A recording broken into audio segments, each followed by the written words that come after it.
Hi guys, Olive here today to discuss with you the concept of working toward a zero TBR and why that concept doesn't appeal to me. We are not that far into the new year, and I don't know about you, but I personally have watched a ton of reading goals and reading resolutions videos from fellow booktubers. In addition to the excitement of making my own reading goals and resolutions, I always really look forward to seeing what other people hope to achieve in their reading lives over the course of the year. I have been on BookTube for 3 years now, and every year when I'm watching these videos, I'm noticing that quite a few people aim to achieve a zero TBR by the end of the year, or at least attempt to prune down their TBR over the course of the year. Now, before I go any further, I do have to say that it seems as though the concept of a TBR means something different for each one of us. For some people, it seems that their TBR list is just all of the books that they're intending to read someday, whether they own those books or not. For other people, including myself, it means all of the books on their to-read shelf on Goodreads. And for other people, it seems to be all of the books that they own that are still unread. It has been my impression that the majority of people who aim to have a zero TBR by the end of the year are those who define their TBR in this final way, meaning all of their unread books on their shelves. So these people intend to have a zero physical TBR by the end of the year. I want to make it crystal clear that it is not the intention of this video to talk crap on anyone who is trying to achieve a zero TBR, who has that as their goal. Everyone's reading life is intensely personal. You can choose to do whatever you want.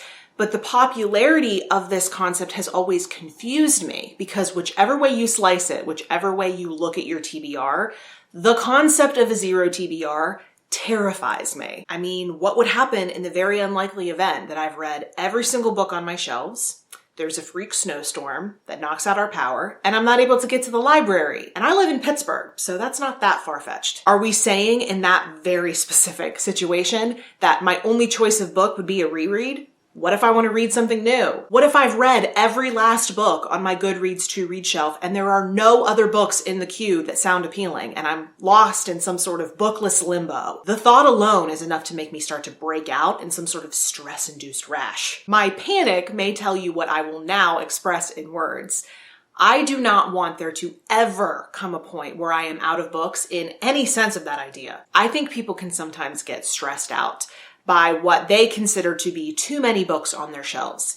I'm the opposite. I always want to have plenty of unread books around me physically, if only as a comfort blanket, but I also want a list of books that I'm interested in, so I always have an option for my next read. The only time having too many books becomes an issue for me is when I'm running out of space for them.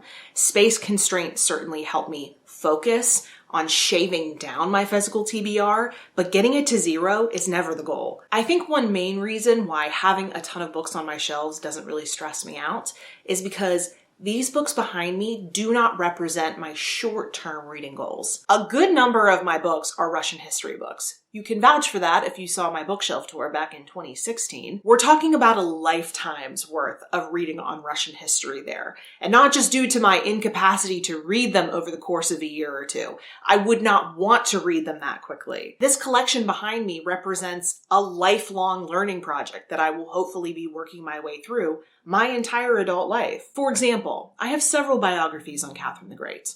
I want to read all of them, but not necessarily back to back. I do want to compare them against each other, but I feel like I would burn myself out if I read just one after another. But wanting a zero TBR would force me to do that. It would come to dictate my monthly TBRs because I would be trying to burn through all the books on my shelves as quickly as possible. Even if I were to drastically scale back on that zero TBR goal and make a goal as minor as I would like to read all the books on my top Russian history shelf, focusing so much on just those books on that shelf would make me be reading about things that maybe I didn't want to be reading about at that particular moment in time. And it would certainly reduce my ability to make my monthly TBRs as diverse as I want them to be. My point is that this goal of having a zero TBR would reduce my options and my freedom. I want there to always be a next book, and I want plenty of options to pick from. And while I love crossing things off of a list as much as the next A-type personality,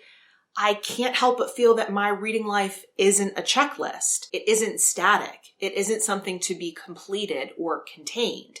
It's a journey. and I don't want it to ever end. But that is just my stance on this issue. I would love to hear from you in the comment section below if this is something that appeals to you, if you've ever made this a goal for yourself before, and if so, why? I'm very genuinely interested in why people feel motivated to have this as a goal. As I said, you can leave all of that feedback or any other comments or questions you may have in the comment section below, or if you'd like to chat with me somewhere other than YouTube, the links to all of my social media profiles are linked in the description box below. As always, thank you so much for watching. I hope you're having a wonderful day, and I will see you in the next video.